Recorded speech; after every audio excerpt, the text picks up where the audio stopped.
Here is a simple swing trading system for Forex traders who can only trade part-time, i.e.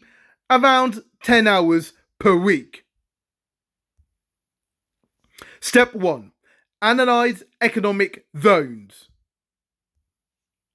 For each economic zone, you will need to compile the following pieces of economic data. Number 1, the target interest rate for overnight interbank lending. Number 2, the rate of inflation. And number 3, the most recent rate of economic growth. Please note, when it comes to managing monetary policy, most central banks use the target interest rate for interbank lending. However, you should always check for any exceptions. For instance, the Bank of England uses a bank rate, which is the interest rate that commercial banks can receive for deposits that they hold at the central bank. In the interest of expedience, we will assume that the target interbank rate is 100 basis points above the bank rate. This assumption is based on an article by Investopedia. The title of the article is Federal Discount Rate, Definition versus Federal Funds Rate. The article states that, in general, the discount rate, the rate at which US banks can borrow money from the Federal Reserve, is 100 basis points above the federal funds rate, i.e., the target rate for interbank lending within the US. I will leave down below a link to the Investopedia article. So for economic zone X, let us define the following. IX, which equals the target interest rate for overnight interbank lending. Pi X, which equals the current rate of inflation. And GX, which equals the current rate of economic growth. We can use these three economic variables to define and compute a proper rate as follows. Rx, which equals the proper rate of currency X, which equals Ix minus the maximum of Gx and pi X. Step 2. Compare different currencies. We can compare one currency with another currency via the following quantity. S of XY, which equals the strength score between currency X and currency Y, which equals Rx minus Ry.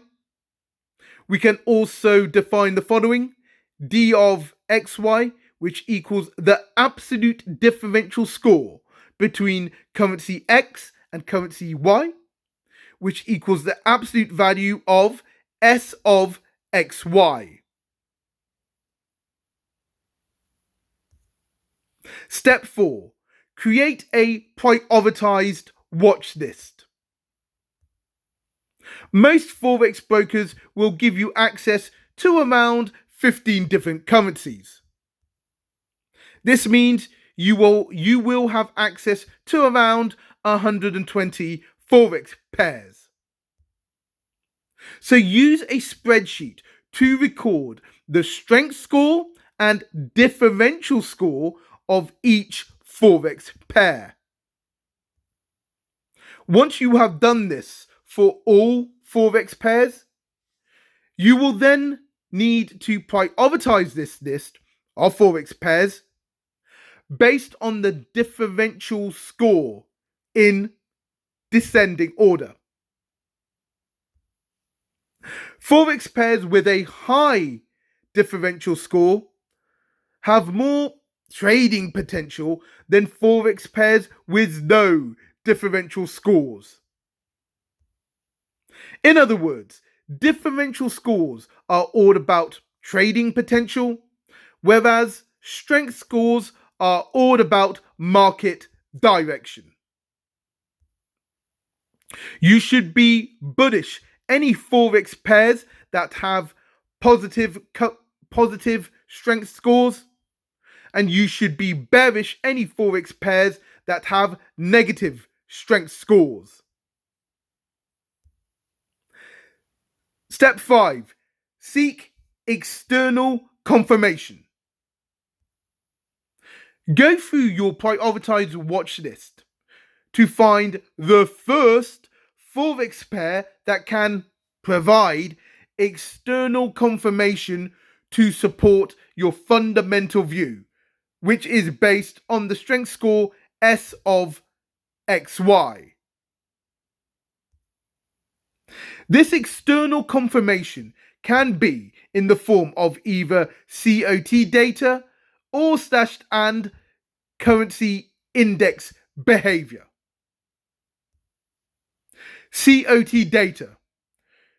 With regard to the positioning of commercial participants, the COT report has data concerning the following currencies: the Australian dollar, the British pound, the Canadian dollar, the euro, the Japanese yen, the Swiss franc, the US dollar index, the Mexican peso, and the New Zealand dollar. If you would like to learn how to analyze COT data so you can confirm your fundamental view for any Forex pair, then please watch my video titled Trade Commodities Like Larry Williams, Part 2, Condition Analysis.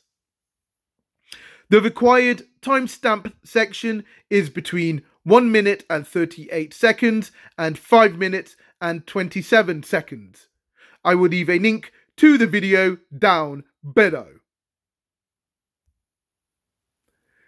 Let's say that for a Forex pair that you want to trade, the COT report does not have data concerning one of the required currencies.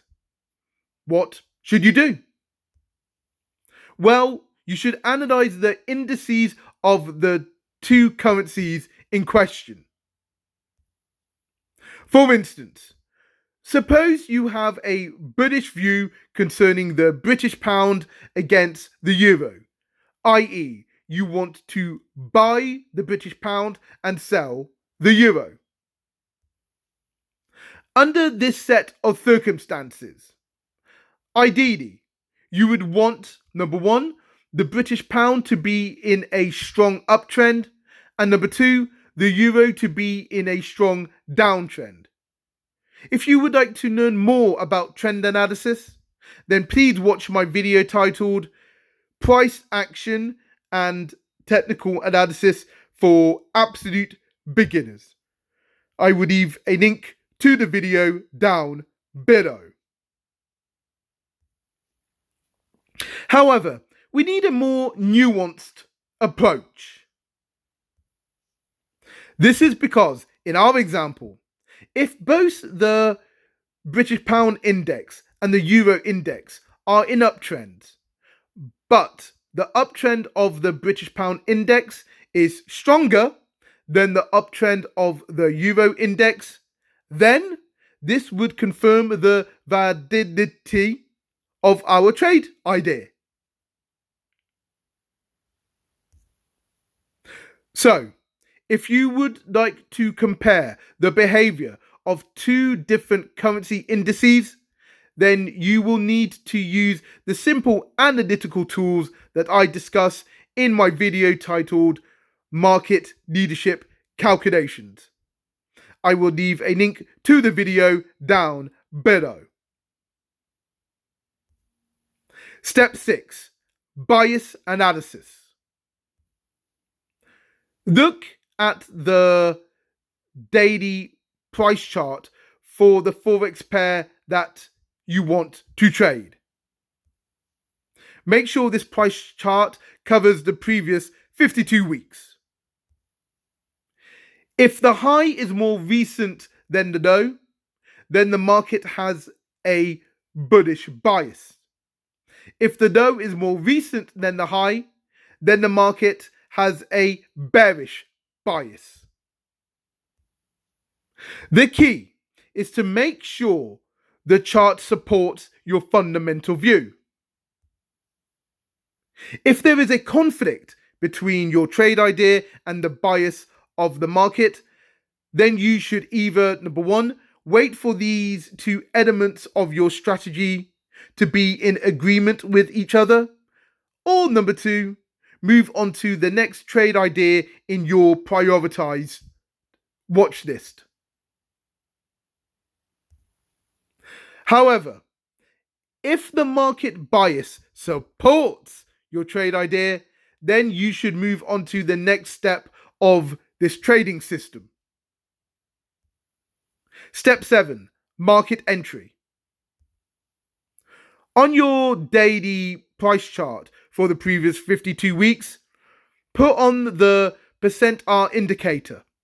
Set this to a period of 10. If you want to go long, then here is your entry signal. Number 1, make sure the daily price chart has a bullish bias.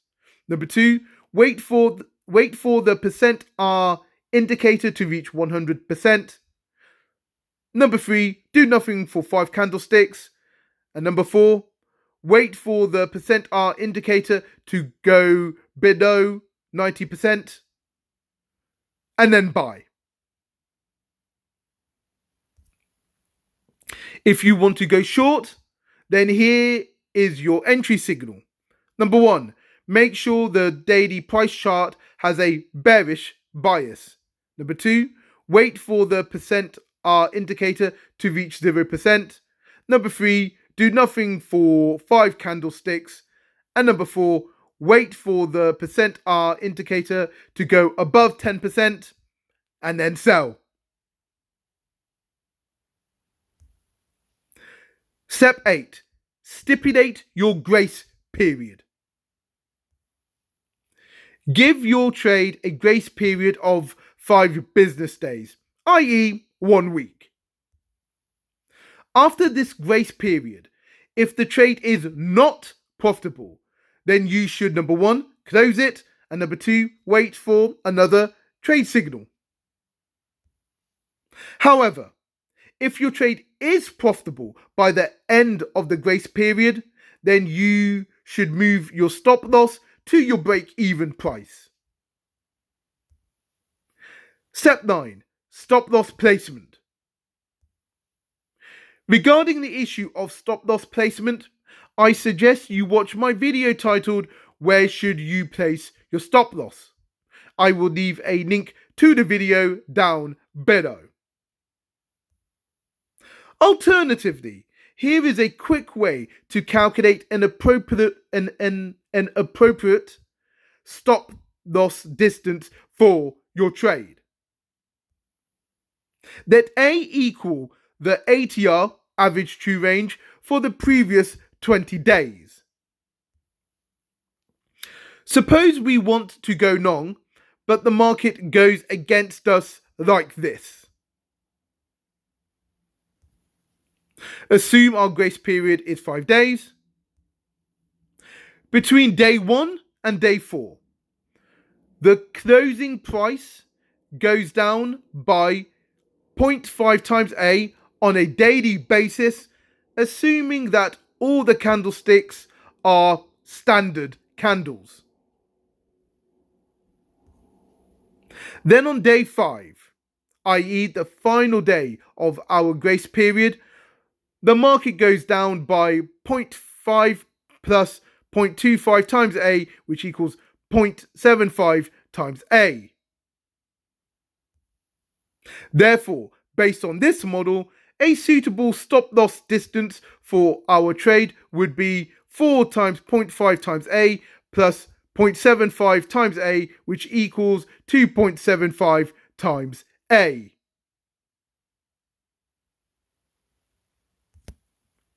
Step 10, build your position. If your swing trade is profitable after the grace period, then you could use every subsequent entry signal as an opportunity to instigate a new trade in order to increase the overall size of your position. If you plan to do this, then make sure you move all your old stop loss orders to your new stop loss order. This will allow you to lock in some of your profits. Step 9. Exit strategies. You should close your position when any of the following conditions become true. Condition 1. The market reaches the price of all your stop loss orders. Condition 2. The bias of the market no longer supports your fundamental view. Condition 3. There is a change to the direction of your fundamental view. And condition 4. You no longer have confirmation via COT data or the relevant currency indices.